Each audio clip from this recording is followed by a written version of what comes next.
俺は今年の4月から IT ベンチャー企業で営業として働いている。最近会社の売り上げが落ちているということで、急遽営業部隊に加わった俺だったが、やがて部署内の癌とも言うべき厄介な社員の存在に気づいてしまった。その社員は自分の経歴を鼻にかけて、周りの若手社員を見下し、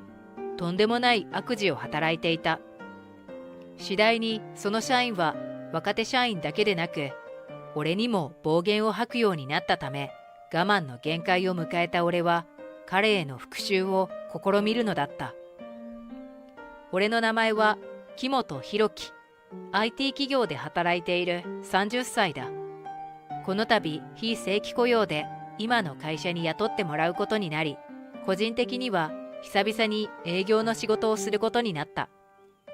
職場には俺と同じチームになった社員の一人に及川というやつがいて、俺を含めた同僚にとって厄介な存在だった。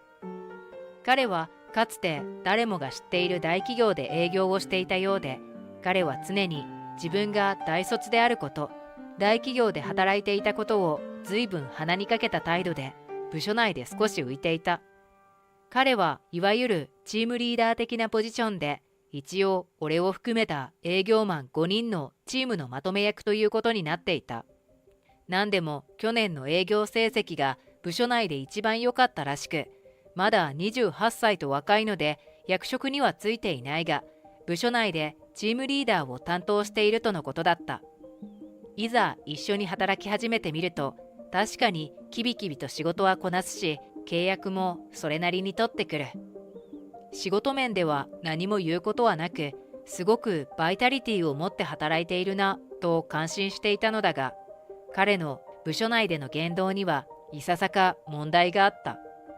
及川はとにかく周りの社員を見下す傾向にあったのだ。確かに彼は仕事面では優秀で、高学歴な上に大企業出身、おまけにルックスだっていい。ただ惜しいことに、そのことを鼻にかけては周りを見下した態度をとっている。俺の会社は小さい会社なので、人材を募集しても応募自体なかなか集まらない。一流大学と呼ばれるようなところの学生はみんな大企業へ持っていかれてしまうし、高卒や専門大卒であってもやはりそれなりに名の知れた企業に行きたがるようで、俺の会社は人員の採用に苦労していた。その代わり俺の会社では採用時に応募者の学歴や肩書きにはこだわらなかった。創業してまだ10年も経たないベンチャーであることと、現社長である創業者自身が高卒で、それも通信高校で高卒認定を取った人であることもあって、学歴や肩書きというよりはその人の資質やポテンシャルを見ていた。無論そんなうちの会社で採用された及川は学歴も肩書きも、そしてポテンシャルもあったということになるのだろう。しかし社長たちも面接の時点では人格的な面での彼の欠陥までは見抜けなかったらしい。うちの営業課は高校を卒業したての社員も結構いて、年齢層が結構若い。課長を除けば俺が一番年上で、大卒社員の及川は2番目になる。課長はミーティングや外回りでほとんどデスクにおらず、俺は加わってまだ日が浅いので、実質オフィスでは及川が仕切っている。仕切る分には構わないし、積極的に仕事をしていて何よりだと思う。しかし彼の言動を見ていると、周りの社員を完全に見下し暴言を吐く場面がたびたび見られた。例えば高卒の社員が書類作成でミスをした時、及川は「なんだよこれ、しょうもないミスしてんじゃねえよ、これだから高卒って使えないんだよな」っていうか、もはや高校すら出てねえんじゃねえの、マジ無能、お前よく雇われたよな、などと言っていて、俺は耳を疑ってしまった。及川は課長が席にいるときはおとなしくしていて、周りの若い社員に暴言を吐くこともない。そのあたりは実にうまく立ち振る舞っているのだ。そして及川と仕事をしていくうちに、彼が俺の経歴を知るにつれ、彼の俺に対する態度も日々悪くなっていった。俺自身は大学を出ておらず、まともな企業に勤めた経験というのもほとんどない。この会社においても単純に人手が足りないという理由で非正規なので、あくまで臨時で雇われているに過ぎない。及川はそのことを知るにつけ、それまで一応俺が年上だという理由で敬語で接してきていたのを急にやめ、俺のことも見下し始めた。俺も営業の現場で仕事をするのは久々だったので、感覚を戻すのにも結果を出せるようになるまでも少し時間がかかった。それまでの間、彼は俺に対して嘲笑的な態度でマウントを取ってくることが多々あった。例えば彼がその月数本目の契約を取ってきて、俺がまだ入社初月で契約0件だった時、彼は俺にこう言った。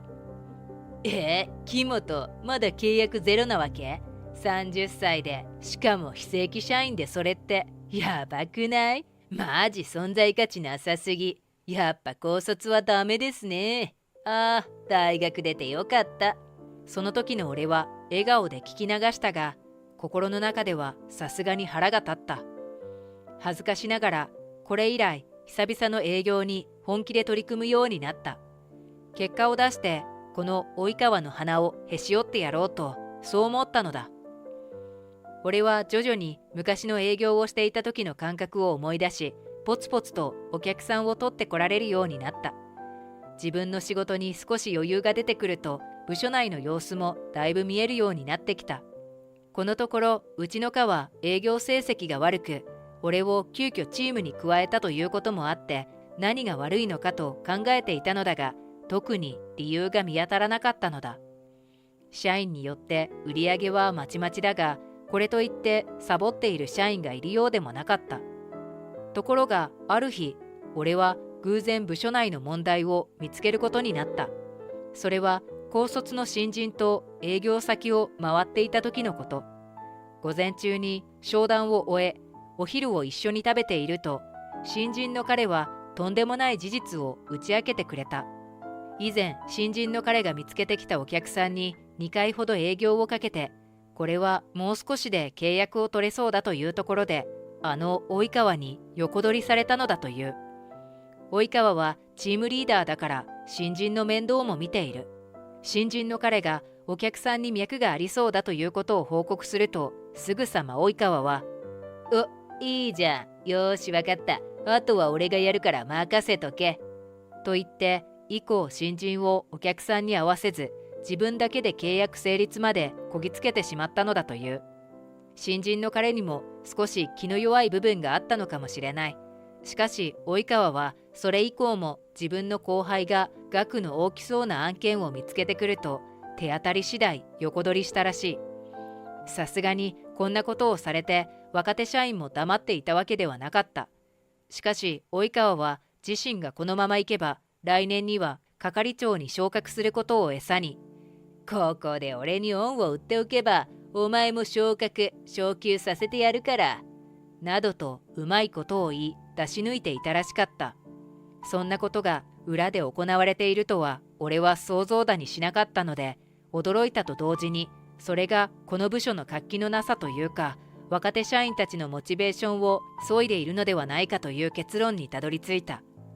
俺は及川の悪事は課長を含め社の上層部に報告すべきだと思い、悪事の証拠を集めるべく密かに準備を進めた。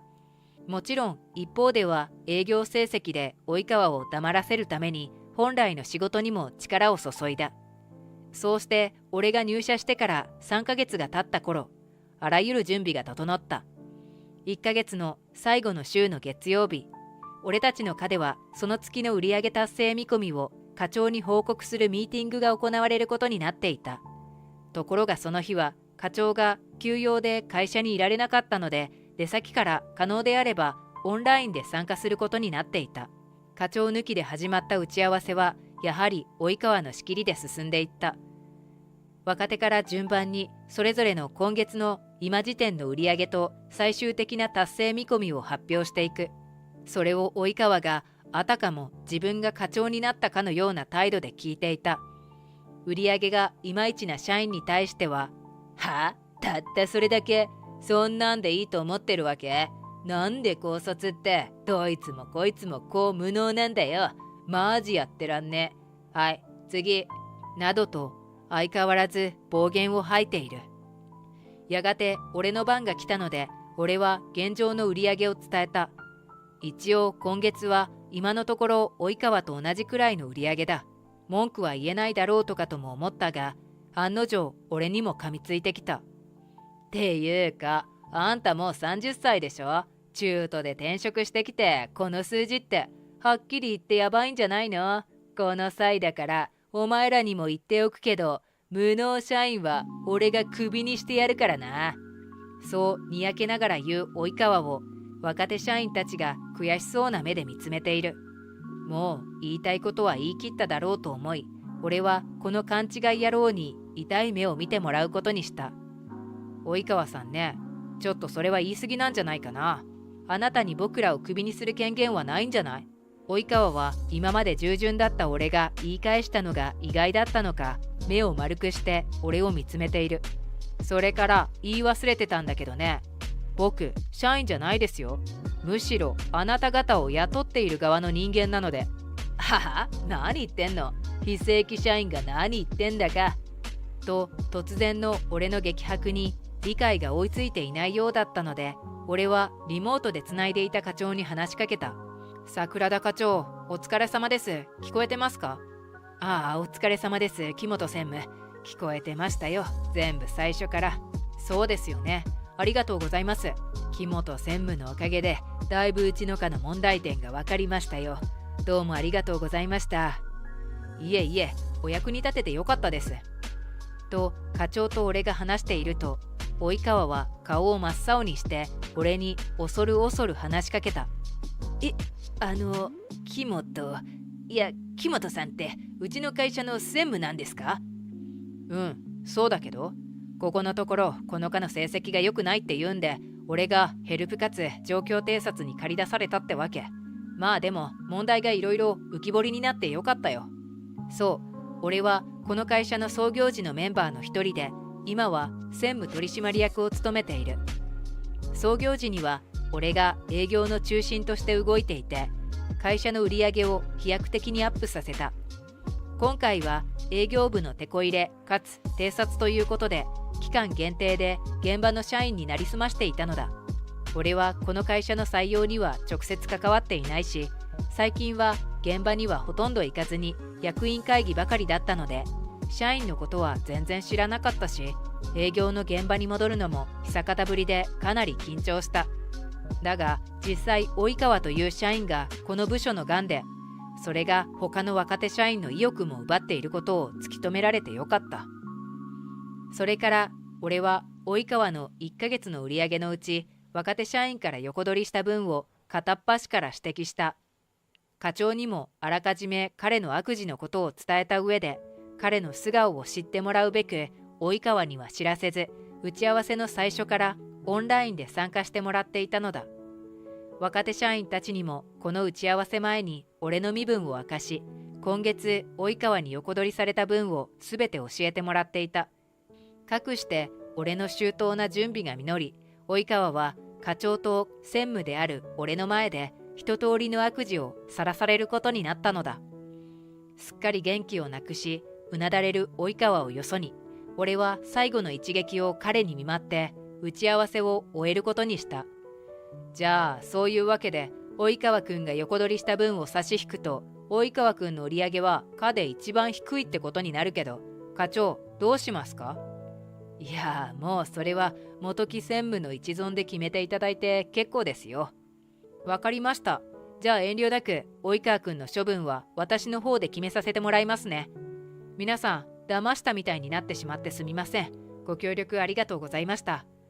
ちなみになんですが、さっきの報告で言い忘れましたが、今月の僕の売り上げ、今週中にもう一件 A 社と大型の契約が取れる見込みなので、一応課で今月トップになる予定なんで。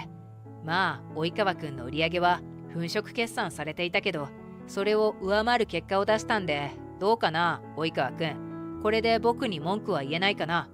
君はこれまで肩書きとか経歴ばかり気にして自分の優秀さを認めてもらいたかったみたいだけど、ズルしてちゃ何の意味もないじゃない。脳が鍛れるのは結果を出してからにしてね。じゃ、僕はこれで。俺はそう言い残し、その場を去った。及川は自らの経歴を鼻にかけ、自分は優秀だということを認めてほしい欲にまみれていたのだろうと思う。素直に自分の実力で勝負していればよかったものを、昨年度末あたりから成績が落ちてきたことをきっかけに、年下の若手社員の手柄を横取りするという暴挙に出たのだった。せっかく実力や素質はあったはずなのに、自分の過剰な見栄からこんなことをしてしまった彼を、俺は本当のところ惜しいなと思っていた。だが、同じ職場の若手に対してしたことは許されるものではないし、結果、それが会社に不利益をもたらしていた以上、彼には相応の処分を下さざるを得ない。後日、俺は及川を社長室に呼び、社長も入れて話をすることにした。俺たちは何が何でも彼をクビにしたいというわけではなかった。だが彼がしてきたことを考えると、今のポジションと給料をそのままでというわけにもいかなかった。残ってもいいが待遇は下げるよと社長と俺が伝えると、彼は「わかりました。すみませんでした。ちょっと考えさせてもらえますか」と力なく言って、その日は一旦帰っていった。そして翌日、俺たちは課長を通じて及川が退職願いを出してきたことを知った。こんなことになって同じ職場に入るのは耐えられないので、他の仕事を探すとのことだった。俺たちはこれを受け入れ、彼は会社を去っていった。その後、彼がどこで何をしているか俺たちは知る由もない。部署の癌だった彼が去りし後、若手社員は自分で見つけてきたお客さんとの契約が自分の手柄になるというごく当たり前で正当な環境を粋に感じ、以前より高いモチベーションで働いてくれるようになった。少しずつだが売り上げも伸びてきている。数ヶ月の潜入を機に彼らと仲良くなった俺は、見バレしてからもちょくちょく部署へ顔を出し、余裕がある時は彼らの仕事を手伝ったりアドバイスをしたりしている。これを機に俺も役員としての任務だけでなく、現場での社員との関わりやお客さんとの交渉にももう少し関わるようにして、会社の成長と健全な労働環境を実現できるようにしようと思っている。